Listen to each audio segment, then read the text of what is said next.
आज की वीडियो में हम बनाएंगे बहुत ही प्यार सा डिज़ाइन, वो भी जिग जैग लेस से।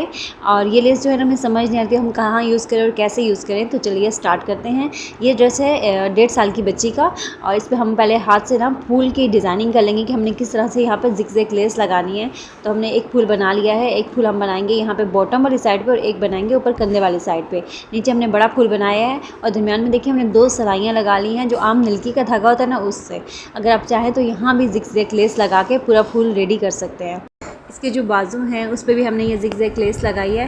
और जो ये ड्रेस बनाया है हमने पीसेस से बनाया है, तो इस वजह से जिनसे इसके आगे हमने फ्रिल लगा ली, बाजू भी हमने छोटे रख लिए थे। और वैसे भी गर्मियों में बच्चों के इस तरह के ड्रेस ना बहुत प्यारे लगते हैं। और जिस तरह का हमने यहाँ पे जिग जैग लेस लगाई है उसी कलर में हमने बटन्स भी लगा लिए हैं। अगर आप लोगों को ये डिज़ाइन अच्छा लग रहा हो तो वीडियो को लाइक कर दीजिए, एक प्यार से कमेंट कर दीजिएगा। हमें ना इस तरह के आइडियाज़ चाहिए होते हैं। स्टिचिंग तो हर किसी को आ रही होती है, लेकिन समझ नहीं आता कि हम उसके ऊपर डिज़ाइन कैसे करें।